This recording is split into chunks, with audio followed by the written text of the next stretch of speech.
परमावतार श्री कृष्ण। किसी एक के लिए हम सब भगवान कंस के दर्शन से वंचित क्यों रहे? जिसे न जाना है न जाए, किंतु हमें भगवान कंस की शरण में जाने से कोई नहीं रोक सकता। बोलो भगवान कंस की! भगवान कंस की! वृंदावन वासियों को असुरी प्रभाव से मुक्त करने हेतु राधे कृष्ण कामधेनु गाय का आह्वान कर उनसे करवाते हैं दूध की वर्षा।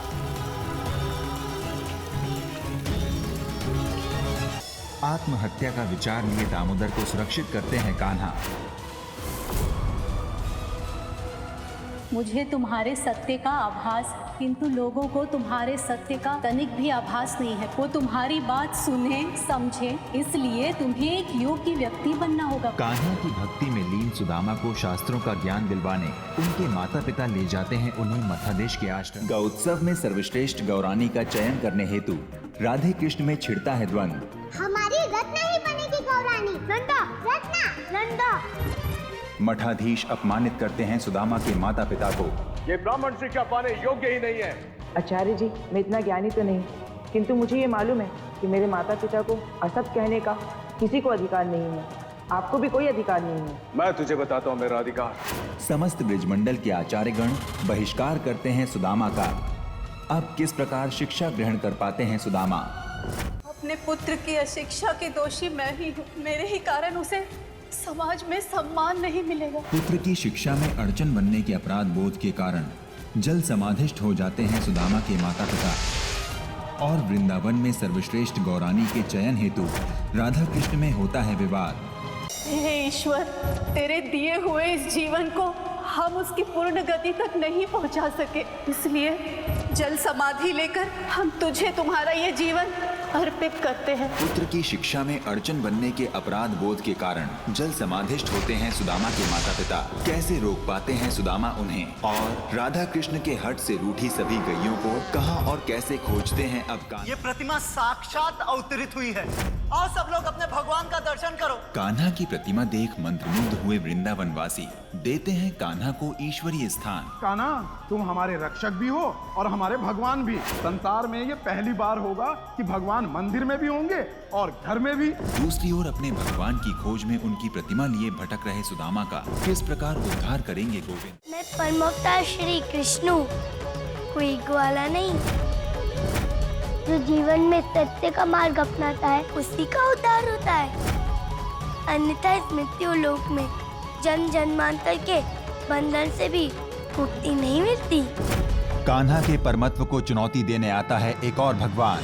देखिए कृष्ण और पौंड्रक के मध्य प्रभुता का संग्राम। ये प्रतिमा मेरी है और इनका भगवान मैं हूँ। इस भूखे को भोजन दीजिए माता जी। भूखे भटकते सुदामा तथा उनके भाई बहन को दीक्षा देने से नकारते हैं गांव वाले। वृंदावन वासियों के समक्ष झूठे आडंबर दर्शा प्रभु बनने का प्रयत्न करता है कंस द्वारा भेजा पौंड्रक। मैं भगवान जो तुम्हारी रक्षा के लिए इस ब्रिजमंडल की धरती पर अवतरित हुआ है। जिसे देख कान्हा होते हैं क्रोधित। ये आरती तो अवश्य होगी, तो अवश्य होगी, अवश्य होगी।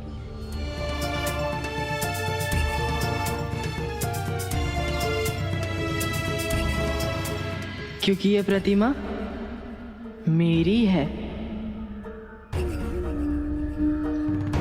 और इनका भगवान मैं हूं।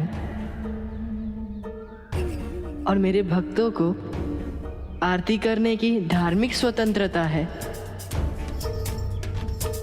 और इस संसार में धर्म की रक्षा के लिए ही मेरा अवतार हुआ है। धर्मो रक्षति रक्षतः,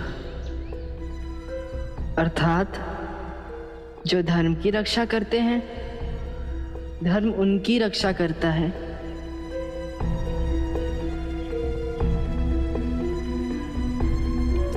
कितनी अच्छी है ये ध्वनि, संसार की सबसे मीठी ध्वनि, जिसे सुनकर भगवान कंस को इतना सुख मिल रहा है तो सोच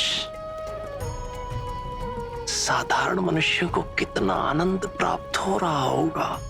भगवान जी का है बस छोरा की बांसुरी की धुन सुन के आप क्रोध करने के स्थान पे आनंद मगन हुए जा रहे हैं। मैंने कहा था ना, उस गोविंदा से उसकी पहचान छीन लूंगा। आज न केवल उसकी बांसुरी, अभी तो उसका पीतांबर और मोर पंख भी उससे छीन लिया। अर्थात भगवान, अर्थात पौंड्रिक, अर्थात भगवान पौंड्रिक ब्रजमंडल पहुंच चुके हैं। अर्थात ये बांसुरी की ध्वनि भी उसी पौंड्रिक भगवान की है। गजब है गए भगवान, ये धुन तो बात छोरे की बांसुरी की धुन सी लग रही है। यही तो है भगवान कंस की माया, भगवान कंस का चक्रव्यूह चक्रधारी। कौन हो तुम? बहरूपिये जो मेरे पुत्र का रूप धरकर ये स्वांग रचा रहे। तुम्हें क्या लगता है मेरे पुत्र के प्रकार अपने माथे पर मोर पंख धारण कर उसी के प्रकार वस्त्र धारण कर बांसुरी लेकर तुम मेरे पुत्र का स्थान ले लोगे? तुम भगवान हो तो बोलो, तुम वृंदावन वासियों के लिए क्या कर सकते हो? मैं सब कुछ कर सकता हूँ। इनकी जो आवश्यकता है मैं वो सब पूर्ण कर सकता हूँ। वृंदावन वासियों का भगवान बना बहरूपिया पौंड्रिक सभी को धर्म कर्म के मार्ग से भटकाता है, जिससे कान्हा भी गांव वालों को समझाने में होते हैं असफल। सुदामा के शिक्षित ब्राह्मण के पथ में रुकावट बन मिलता है एक दानव। अब किस प्रकार सहायता करते हैं कान्हा?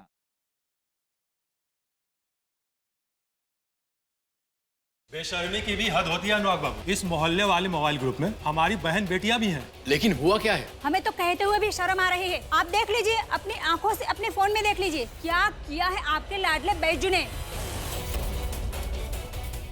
अब सृष्टि बैजू को कभी माफ नहीं करेगी। इस जीत का तो आज जश्न होना चाहिए।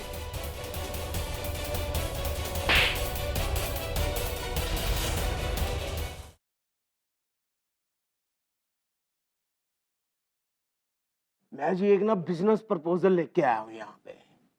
मैं ना दुबई में एक बहुत बड़ा होटल खोलना चाहता हूँ, वो भी आप लोगों के साथ मिलके।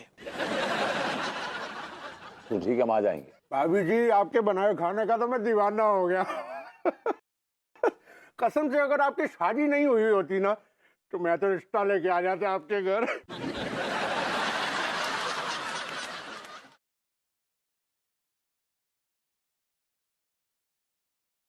लो आ ही गए।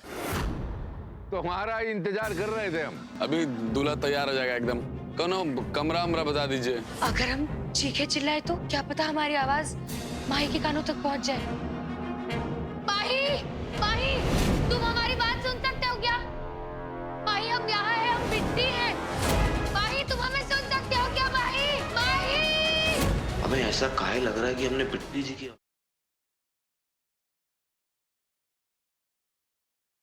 ये शहर छोड़कर जाने के लिए तैयार है। मुंबई और अखिलेश हमेशा हमेशा के लिए छोड़कर जाने के लिए तैयार। अजीब सा सपना देखे हैं। हमको ऐसा लग रहा है कि हीरा जी कोनो संकट में है। उनके साथ कुछ गलत होने वाला। एक काम करते हैं, हम हीरा जी से मिलकर ही आते हैं। जब तक हमरा लाके टाइम मिलता कोई घर से बाहर नहीं जाएगा। माँ, लेकिन हमका कोनो जरूरी काम से बाहर जाना है। हम जब तक लाके हमका नहीं मिलता ना, अम्मा कसम खा के कह रहे हैं, हम वो दीवार के साथ पटक पटक के खर्च हो जाएंगे।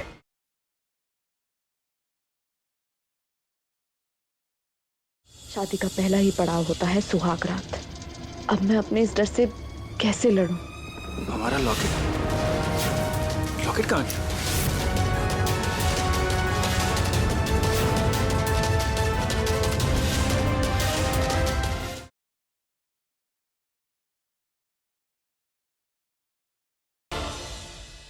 सूप तर एकदम मस्तच झाला होता।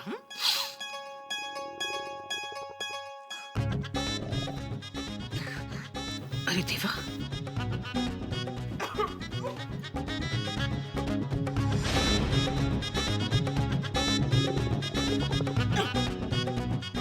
अपना घर साफ करने के लिए हाथ तो गंदा करना ही पड़ेगा। माँ, आज मैंने आपके सामने आपका ही तरीका अपनाया है, क्योंकि आज मेरे लिए तरीके से ज्यादा नतीजा मायने रखता है।